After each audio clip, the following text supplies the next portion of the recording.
Hello, everyone. Welcome to Night 3 of Worcester Street's 31 Nights of Halloween. In honor of the season, I'm going to be writing 31 original stories, one for each night until Halloween. I'm also giving away a free copy of my horror compilation, currently available on Amazon. If you want to receive your free copy, just click the link in the description to check out my website where you can enter your email. With that being said, let's get started with 31 Nights of Halloween, Night 3. Every culture has burial rites to keep the dead from rising again.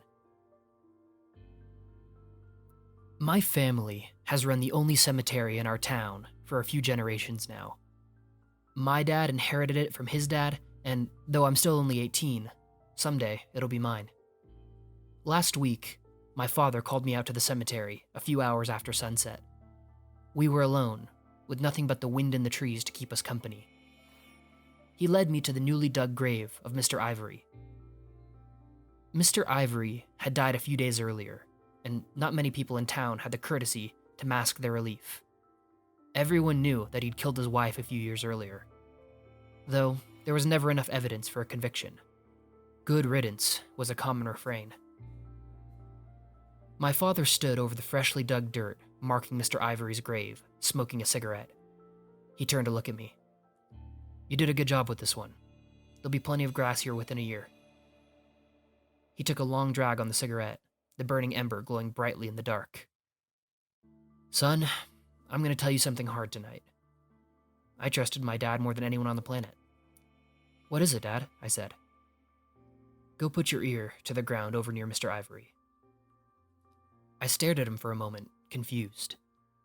When it was clear he wasn't joking, I stepped cautiously around the grave and pressed my ear to the dirt. From underground, I could hear clear signs of banging and scratching. I jerked upright. "He's still alive down there, Dad. We need to dig him up." "Nope, he isn't." "I heard him. I could hear thumping from underground. He's alive." "Son, do you remember who embalmed Mr. Ivory?" I did remember. I remembered because I was the one who embalmed Mr. Ivory, with some assistance from my dad. "Right," my dad continued, tapping his cigarette to clear the ash. "We drained all his blood and replaced it with embalming fluid. I'm sure you recall." I opened and closed my mouth, knowing he was right, but still not believing it. He sighed. "Son, every culture has burial rites meant to keep the dead from rising again. You think we put that concrete slab over their caskets for grave robbers?" You're telling me that Mr. Ivory is dead and scratching at the top of his casket in there?" "That's what I'm telling you." "Come on, son, we should go. If he hears people above him, it'll take longer for him to settle down again." I didn't know what to think. Was my father some kind of sadistic murderer? Did he have a deal with a doctor in town to kill Mr. Ivory? Was this some kind of frontier justice thing? My father kept talking, trying to explain things, but I couldn't pay attention. My mind was still on the thumping and scratching I'd heard from underground. We drove back to our house. I lay in my bed, not sleeping, heart racing. If there was even a slight chance of him being alive, I had to check. The thought of being buried alive like that made me want to be sick. It was around 3 a.m. when I snuck out of the house and ran the distance back to the cemetery. I jumped into our excavator, drove it to Mr. Ivory's grave, and began digging. My heart was racing, and I was messy with the digging, but eventually I got the job done. I wedged the bucket under one corner of the concrete slab and lifted it up off the coffin. I jumped out and slid down the grave, pulling up the lid on the casket. Mr. Ivory lay there, his face twisted in a grimace. His hands were no longer clasped together as we left them. Instead, one lay by his side and another by his head. I looked at the roof of the casket and saw strips of silk had been torn away. A fingernail was stuck in the material. A quick glance at his hands was enough to see that most of his fingernails were missing. "Mr. Ivory," I shouted, shaking his chest. "Mr. Ivory!" Nothing. I pressed my hand to the side of his neck. It was freezing cold. I sat down on the side of the coffin then, not knowing what to do. I was covered in dirt and sweat. Finally, I reached into my pocket, pulled out a pocket knife, and made a cut on the back of his left hand. A small amount of clear embalming fluid dribbled from the cut, but there was no other reaction. He was dead. He'd been dead for 3 days. He'd been dead when we put him in the casket. I shot another look at his missing fingernails. He'd been dead when he did that. My blood suddenly went cold. He was still dead right now. I watched his face, backing up slowly. Then I jerked back, climbing up out of the dirt hole.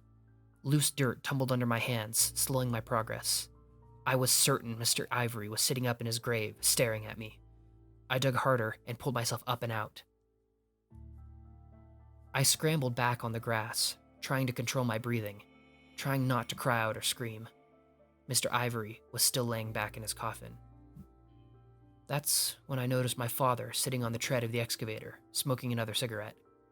He patted the tread beside him. I slowly got to my feet and sat down beside him. "Do they all come back like that?" I asked. "No," he said, his voice low and calm. "It's real rare you get one bad enough that it comes back. Only the truly bad eggs do. They'll do anything to escape judgment, even come back to a dead body. With our methods, though, they never last long. Now they're only active for a few hours at most, before heading back down." He pointed with the thumbs down. "Oh," I said, not knowing what else to say. "You had to know. Everyone who runs a cemetery does. You know those bells that people used to tie to corpses? To see if they were buried alive? Son, no one has ever been buried alive. Those bells told the cemetery owner to keep a close eye on the grave for a few days." He put out a cigarette and flicked it into Mr. Ivory's grave. "Come on, son.